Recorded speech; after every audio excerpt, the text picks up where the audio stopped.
आप सबको good evening. मेरे चैनल में आप सबका स्वागत है। मैं डी सारथी। आज मैं आप लोगों को ये फर्म के विघटन में पुराना चिट्ठा बना करके विघटन से संबंधित खाते तैयार करना बताऊंगा। सवाल ऐसे रहेंगे जिसमें चिट्ठा नहीं दिया रहेगा, कुछ चीज़ दिए रहेंगे, हमें चिट्ठा बनाना पड़ेगा और संपत्तियां ज्ञात करना पड़ेगा। संपत्ति ज्ञात करने के बाद हम वसूली खाता बनाएंगे और उसके बाद पूंजी खाता बनाएंगे, फिर रोकड़ खाता बनाएंगे। ठीक है, आप लोगों को पता होगा 11th में पढ़ाया गया है एक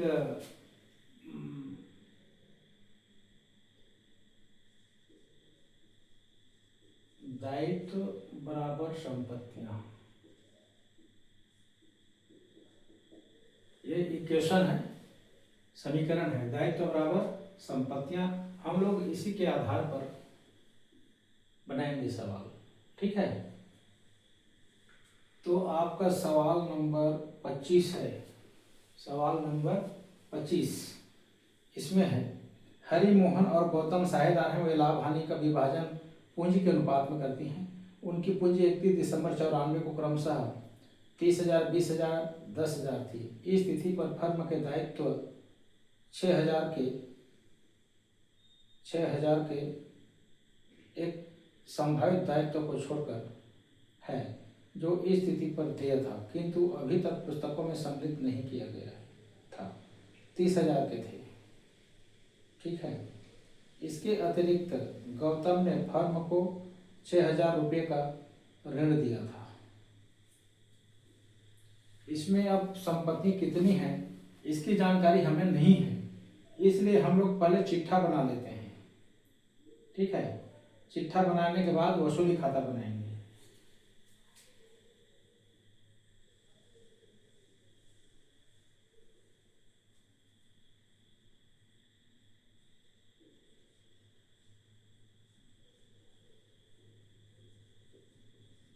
ये चिट्ठा देयताएं हैं, राशि, संपत्तियां, ये राशि।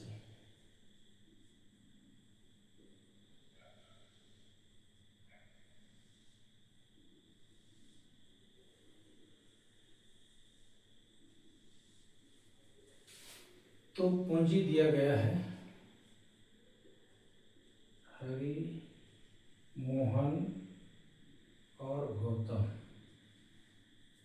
30, 20, 10, 30,000, 20,000,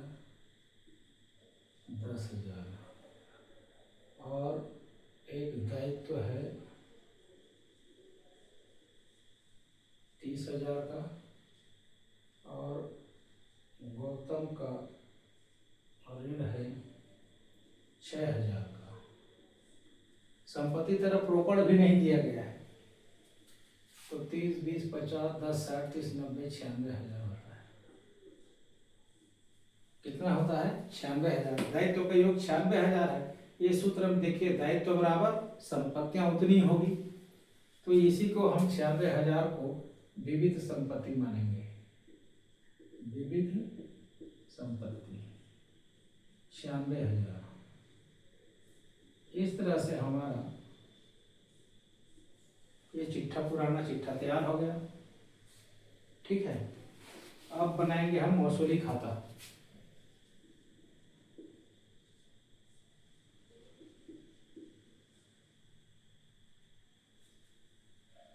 डेबिट, क्रेडिट।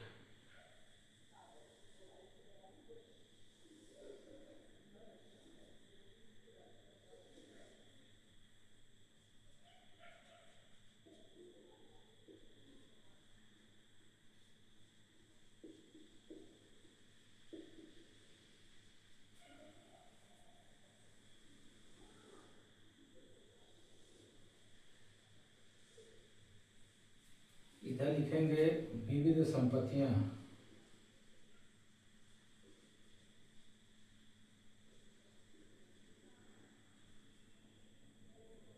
96,000। इधर दायित्व लिखेंगे हम 30,000।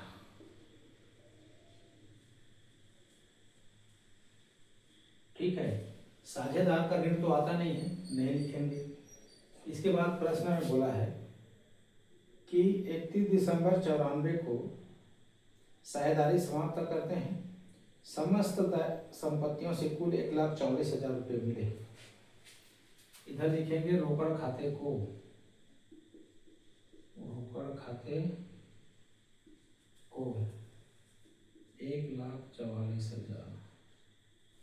अब इधर हमको पेमेंट करना पड़ेगा, तो रोकड़ खाता से, रोकड़ खाता से ये 30,000 दायित्व का पेमेंट करेंगे और एक संभाव्य दायित्व है 6,000 का, उसका पेमेंट करेंगे। दोनों मिला के होते हैं 36,000। जोड़ देते हैं, 1,74,000 बनता है, 1,74,000। 0 0 0 6 6 12, 12 और 2 14, 10 3 13, 13 और 4 17, 42,000 रुपये का लाभ हो रहा है। ये लाभ हो रहा है 42,000 का। ये साझेदारों के पूंजी खाते में जाएगा, पूंजी खाते में हस्तांतरित। 3 जने हैं, हरि, मोहन और गौतम। पूंजी अनुपात में, पूंजी अनुपात 3 2 1 बनेगा। 30,000, 20,000, 10,000, सारे जीरो को काट देंगे, 3 2 1 माने 6। तो 42,000 भागित 6, 6 सत्ते 42, 7,000 हुआ। 7 तिया 21,000, 7 दूनी 14,000, 7 एकम 7,000। इस तरह से आपका ये वसूली खाता बन जाता है। अब पूंजी खाता बनाएंगे।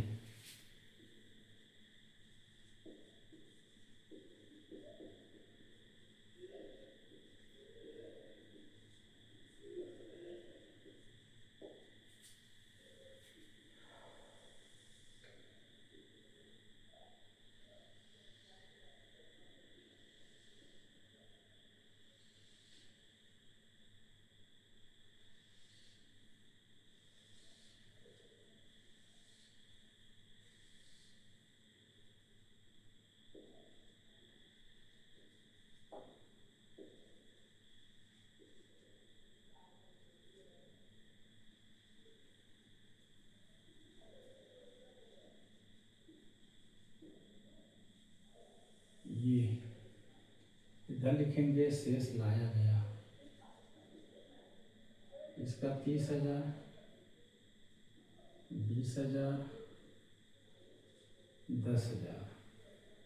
ठीक है, वसूली का लाभ आ गया है, तो वसूली खाता को 21,000, 14,000 और ये 7,000। ठीक है, जोड़ देंगे, कुछ तो नहीं है। 10 7 17,000, 34,000,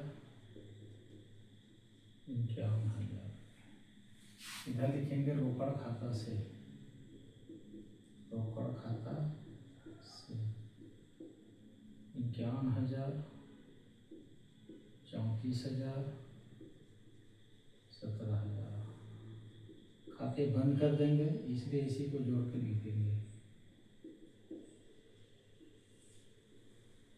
फिर बनाएंगे गौतम का ऋण खाता, गौतम का ऋण खाता।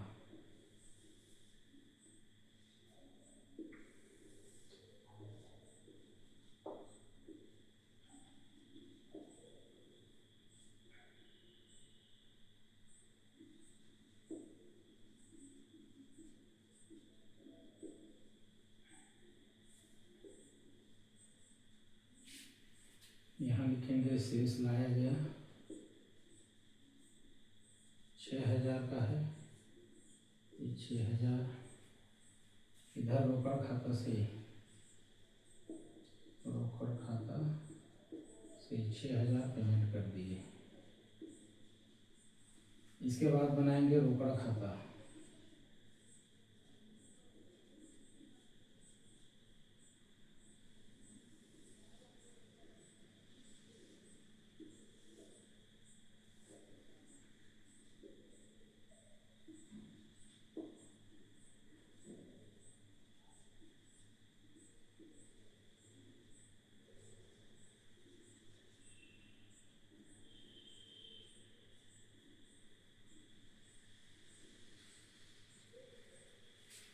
कोई शेष नहीं है।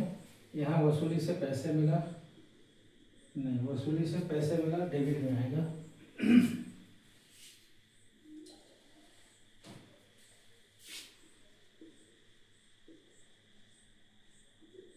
वसूली खाता से 1,44,000 मिला, 1,44,000 मिला। हमने यहाँ वसूली में पेमेंट किया। वसूली खाते को 30,000 रुपये और 6,000 रुपये, 36,000 रुपये पेमेंट किए। इसके बाद ऋण खाता दिए गौतम का, ऋण खाते को करके 6,000 दिए। इसके बाद ये तीनों को वापस किए तो हरि के पूंजी खाते को 51,000,